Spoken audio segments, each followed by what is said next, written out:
Gaurko saioan, Lizarraldera bideratuko dugu, Deierri Aranera zehazki. Olatz Larunbe, La Factoria Dantza Eskolan formatutako dantzaria, bere Uholdeak proiektua aurkezten du. Amaia Prieto, bere aitarekin batera sortutako Baku Barri Kupel proiektuan barrenatuko digu, kupela zaharrei bizitza berri bat emanez, eta horrela, sortzen dituzten lanpara diseinu berriak erakutsiko dizkigu.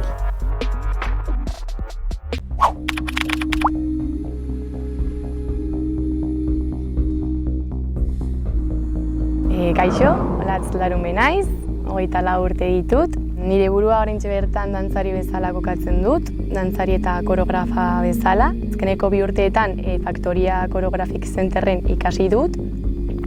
Badela zentro bat internazionala, dantza garaikidean oinarrituta.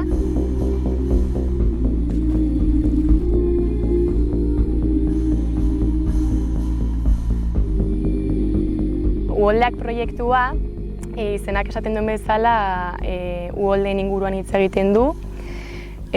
Pasaen urtean, justo ni Atarrabian egon bizitzen, eta oso gertutik bizi izan nituen Atarrabiako uholdeak. Orduan, momentu horretan hasi nintzen pentsatzen ideia polita izango litzatekeela uholdeen gaian zentratzea, nire proiektu artistiko hasteko.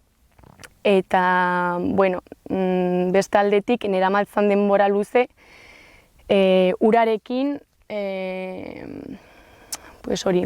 lanean hasteko nahian ez. Urarekin eta konkretuki urtegi honetan, azken finean nire herri ondoko urtegia delako eta asko maite dudalako. Eta neramatzan denboraldi luze bat, urarekin zerbait egiteko nahi, baina ez duen bilatzen pixkat hildoa edo zerbait gaia ez. Eta orduan, uholdeak gertatu zirenean, izan zen ja la fusión. Eta orduan, hasi nintzen ja proiektuari pixkat zentzua ematen. Oso garrantzitsua da ere, egin nituen elkarrizketak, uholdeak pasata gero, nituen lagunak oso gertukoak eta inguruko jendea, literalmente etxerik gabe geratu zela, hilabete asko etxetik kanpo egon zirela, eta orduan niri hori kriston arreta deitu ninduen bere momentuan. Eta egin nituen elkarrizketa batzuk, eta konbertsazio horien eskutik, hasi ziren proiektuaren gako batzuk ateratzen oso garri ez. Bai zer erabili nahi nuen, bai dantza, koreografia alorrean, bai musika alorrean, bai ze jantzi behar genituen, pixkat ideia narratiboa zein izan beharko zen zehazten, poliki-poliki konbertsazio horien harira, sortu ziren ideiak eta gauzak ateratzen, ez? Eta orduan, uholdeak bai kontatzen duela pixkat narratiba bat, hasten dena pixkat kaosetik, pixkat nola bizi zuten, ez? Haiek uholde horiek, emozionalki, bai beldurrarekin, tentsioarekin, antsietatearekin, ez? Konbertsazio horietik atera nituen emozio batzuk eta hasi nintzen horiekin jolasten, nola mugimendura eraman genezaken eta bar. Eta gero, izan zen oso polita, ze jartzen baldin bagara narratibaren beste aldean, justo kontrakoa gertatzen da, ez? Kaosetik orden batera, lasaitasun batera, ez da horren komunitatea, elkarlana. Orduan, pixkat bai irudikatzen dela individualtasunetik kolektibora, joaten den pixkate linea. Eta orduan, izan zen bere garaian, ideia bat bakarrik egin nahi nuela, baina azkenean bukatu da proiektu potente batean, 17 pertsonetakoa. Orduan, izan da talde bat oso potentea, oso langilea eta oso profesionala.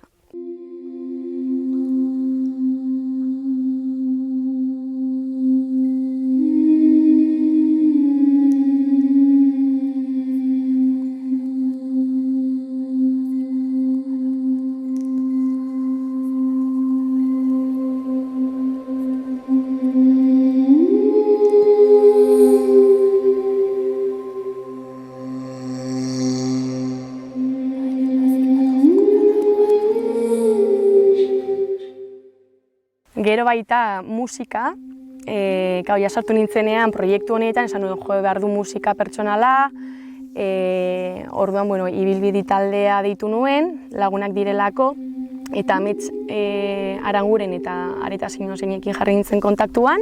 Eta bai, haiekin baita ideiak sortzen ziren, eta azkenean bai talde ezberdinak egon direla proiektuan, baina guztiak elkarlanean egon gara, denak batera joateko, ez? Gero baita argazki zuzendaritza Madrileko neska bat etorri zen, Barbara Fernández, kriston profesional ona, eta David Mendizabal, kamara zuzendari bezala. Lan taldea sortu zen baita erdi naturala bakarrik. Azkenean komentatu nienean faktoriako dantzariei, guztiak baietz, azkenean oso lagunak ginelako, eta oso motivatuak zeuden kanpoan egiteko zerbait, eta haiei lotu nien oso azkar. Gero, komentatu dana pixkat, musikaria baita nire lagunak, eta nila buruan eukanean proiektu hau, bai haiek etorri zitzaizkiala burura, Areta eta Amets, haien ahotsekin, eta gero talde teknikoa izan da zailena, azkenean bideodantza denez, niretzako zaila izan zen aurkitzea pertsona bat bideodantza grabatzen zuena. Bideoak edo argazkilari asko daude, baina alor espezifiko honetan grabatzen dutena, pixkat zailago. Eta orduan, auzoko lagun batek, esan zidan, bi lagun ditut, eta haiekin harremanean jarri nintzen, eta txapo, bai.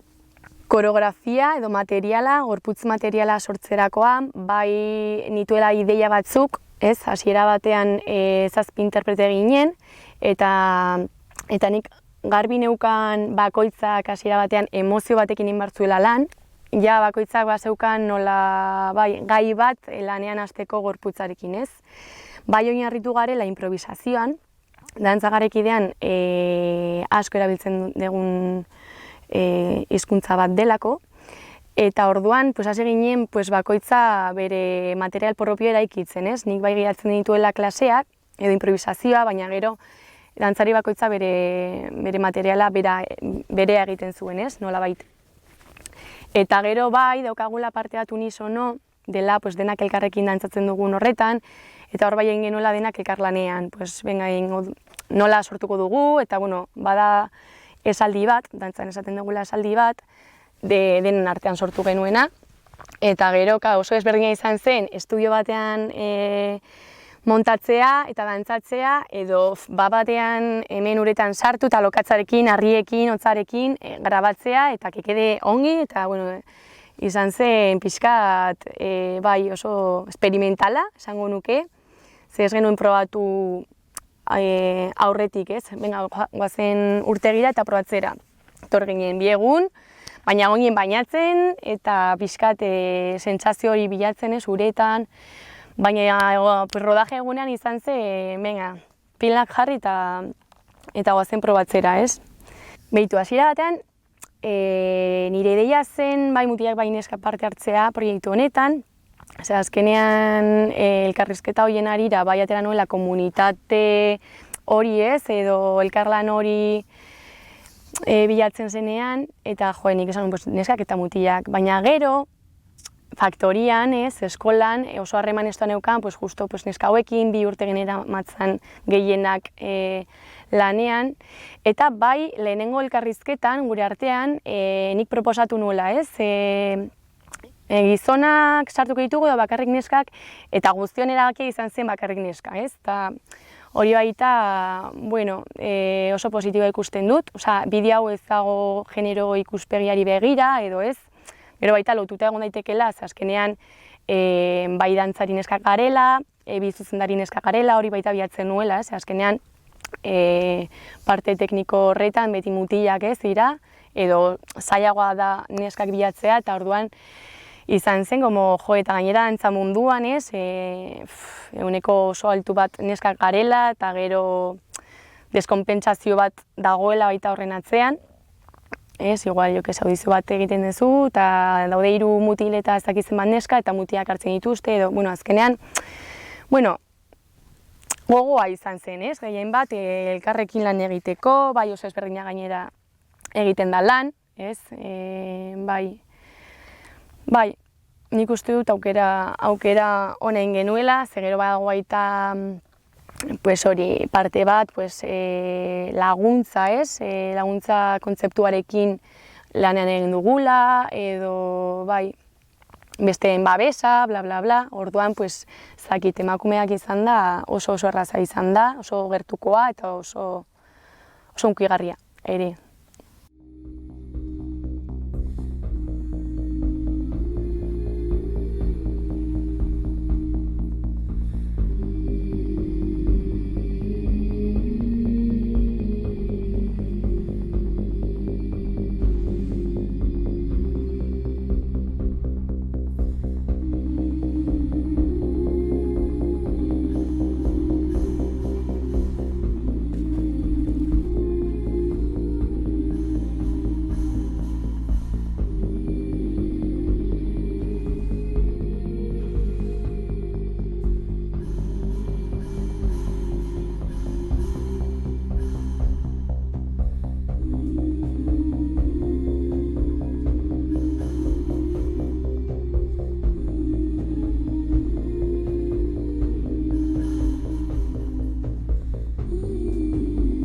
Hasiera batean, ideia zen bideo bat egitea, bideodantzakoa.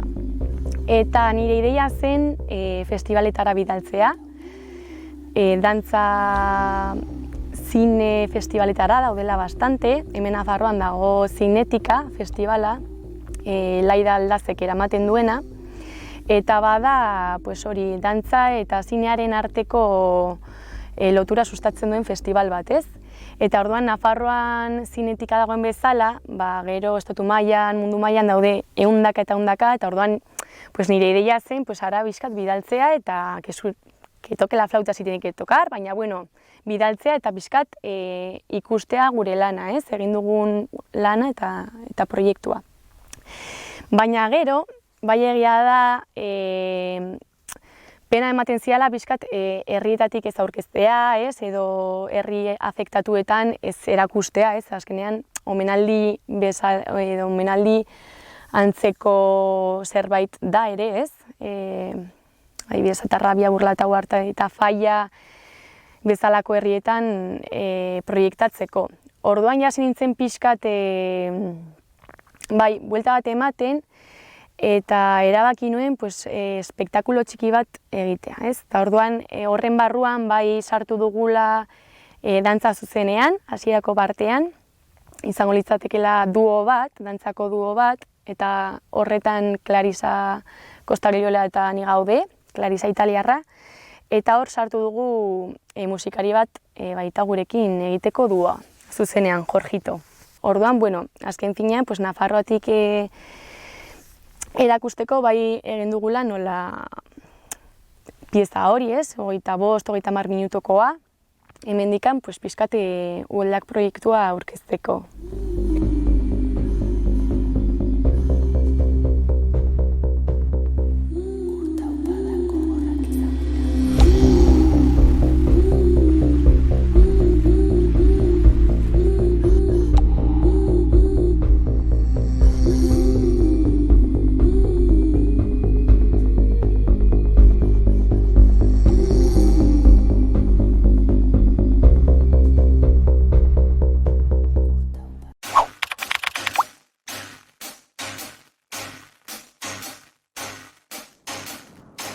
Nire mojatzen da benetan, momentu hori non arazo bat daukasun eta konpondu behar duzun.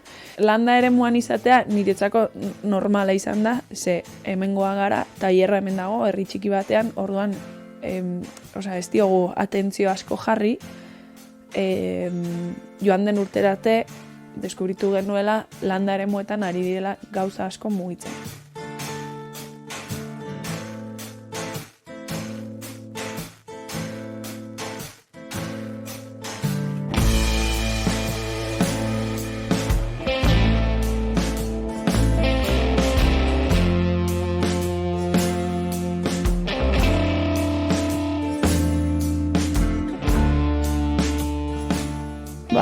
Nire ibilbidea, edo, bueno, hasiera, ez dakit nola esan, ze ibilbidea nahiko motxa da.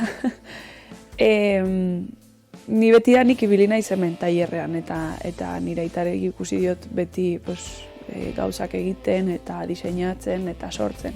Orduan, nik uste dut da berarengan atera dudan zerbait, eta txiki-txikitatik beti garatu dudana, ez? Orduan, ikastolan ikasi dut, eta ikastola bukatu zenean, erabaki nuen batxillero artistikoa egitea. Orain, gutxienez, Lizarran badaukagu batxillero artistikoa, baina lehen joan behar zinen Iruñara, ez? Beraz, joan nintzen Iturramara, egin nuen batxillero artistikoa, marraztea, margotza asko gustatzen zait, baina ez da nire lana, ez zait horretarako lan egitea gustatzen. Orduan, aitarekin ere bai, aitak lagundu zidan batxilleroa bukatzerakoan zerbait bilatzen, eta aurkitu genuen Logroñon zegoela diseinu eskola bat, zeinan ikasi ditzazkezu diseinuaren lau atalak, direla moda, interiorismo, produktu diseinua eta grafikoa. Eta ni ez nuen inoiz entzun zer zen diseinu grafikoa, produktu diseinua, eta Logroñon hasi nintzen lehenengo hilabeterako, nekien hori zela gustatzen zitzaidana, ez? Orduan,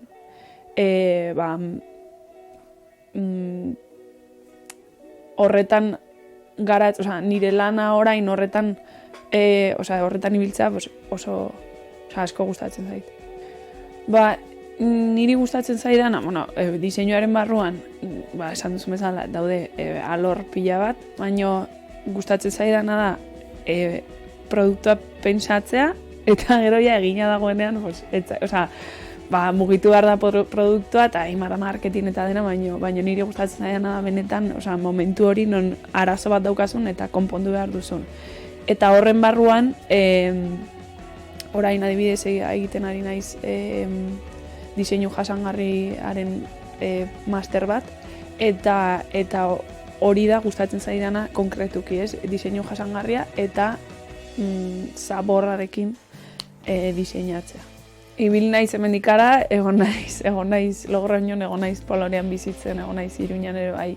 Eta aurten lehenengo aldiz bueltatu naiz berriro Lizarrara, eta nik uste dut nire pentsamendua da hemen geratzea nahikotxo denbora, ze azkenean lana hemen egiten dugu, eta naiz eta ni langile nomada bat izan, ze azkenean ordenagailuarekin egin dezakezu lan edo zen lekutik, gustatuko litzaidake hemen geratzea urte batzuk. Baku Barrikupel, gustatzen zait esatea duela zati komertzial bat eta gero benetan egiten duguna. Zati komertziala izango litzateke Baku Barrikupel dena materialak berrerabiltzen dituen proiektu bat, eta horrekin sortzen ditugu produktu berriak, eta hau egiten dugu 50 pertsonako herri txiki batetatik, eta zein da beste, nire aita dena artisaua, produktuak daude sortuak modu artisauan. Orduan, hori izango litzateke pixka bat esaten dudana are sozialetan, eta dena, baina azkenean egiten dituguna dira lanparak, ardo kupelekin, eta beste material desberdinekin, eta orain hasi gara beste produktu batzuk egiten, baina hori da egiten duguna, ardo kupela berrera biltzea, eta horrekin produktu desberdinak sortu. Eta hau sortu zen duela, aita duela 10 edo 8 urte hasi zen ardo kupelarekin esperimentuak egiten, eta ikusi zuen ni pozik negoela, eta alde artistiko hori garatzen ari nintzela, orduan pixka bat bere pentsamendua egin zuen, itxoin zidan pixka bat, ni bukatu nituen ikasketak, eta Logroñon bukatu bezain lasten jarri ginen biak batera lan egitera, eta orduan ni hasi nintzen teknologia sartzen, ordenagailuan gauza diseinatzen, eta pasatu ginen artisautza izatetik bakarrik, artisautza eta diseinua izatera. Eta azkenean lortu genuen mix bat, lortu dugu estilo propio bat, eta hori ari gara duela 2 urte garatzen. Ba, normalean galdetzen digute, egiten diguten galdera bat, da, ea berak egiten duen bakarrik, bera bakarrik den sortzailea eta ni bakarrik naizen diseinatzailea. Eta benetan, azkenean, beste konfidantza dago bion artean egiten dugula dena. Ni sortzailea ez naiz, tailerrera ez naiz asko etortzen, ni ibiltzen naiz beste leku batzuetan, eta ibiltzen naiz ordenagailuarekin, eta, orain, eraman behar ditut finantzak eta gauza horiek guztiak ez, baino sortzerakoan, guretzako da elkarrizketa normal bat, norbaitek dauka ideia bat, berak edonik, eta mahai gainean jartzen dugunean, diskutitzen dugu, gustatzen zaigun ala ez. Niri hau iruditzen zaitu beto, edo niri estetikoki nola iruditzen zaizu geratzen dela, zaki zer, eta batzuetan liskarra daude, obviamente, baino, ari gara horre, badaukagu formula magiko bat, ez dakit zein den, ez dakigu nola atera den, baino gutxio gara bera moldatzen gara ez. Baina azkenean lana egiten dugu bion artean, eta da, nire ama dago kokoteraino, entzuten gaitu denbora guztian hitz egiten, eta bazkarian hitz egiten, nafarian hitz egiten, denbora librean ere bai, eta horrela sortzen dira gauzak.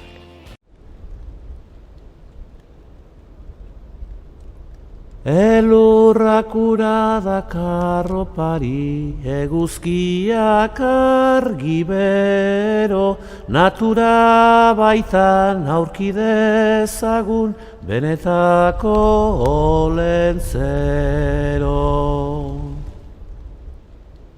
Natura guri emandakoa, itzuliaz naturari, elkar zaintzea izan dedila, guztiontzako opari.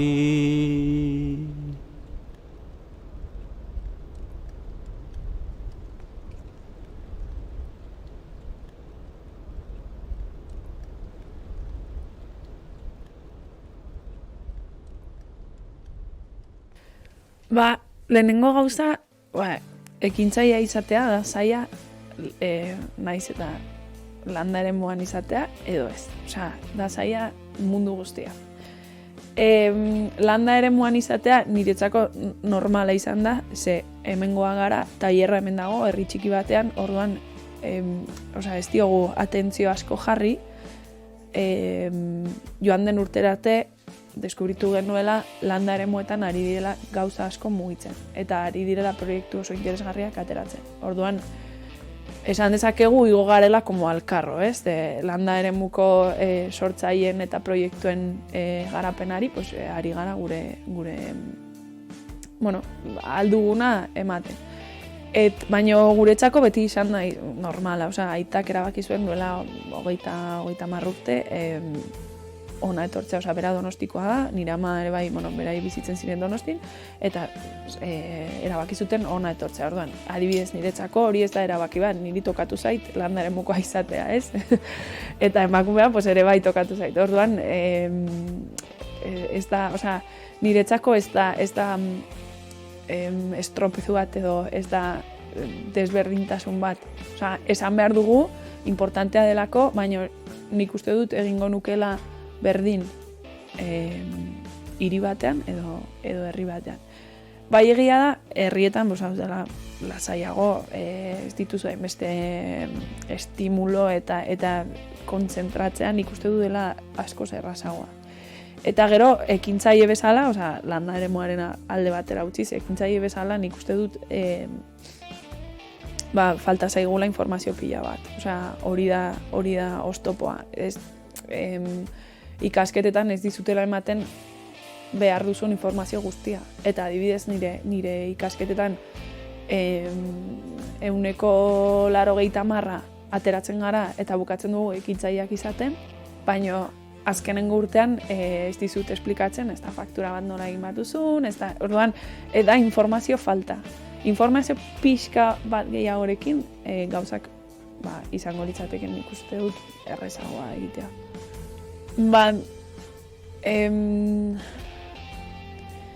Nik uste erabaki hau hartu nuela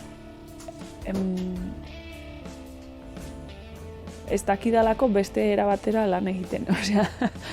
Nik ikusi dut nire aita bizitza osoa ekintzaia izaten, ze berak izan ditu negozio desberdin pila bat, eta egin du lan alor desberdin askotan, eta ni azkenean ere bai, konpromesua, jarraitasuna eta balor hori guztiak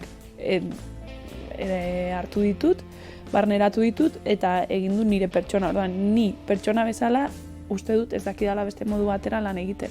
Egin du lan beste leku batzuetan, ordutegiarekin,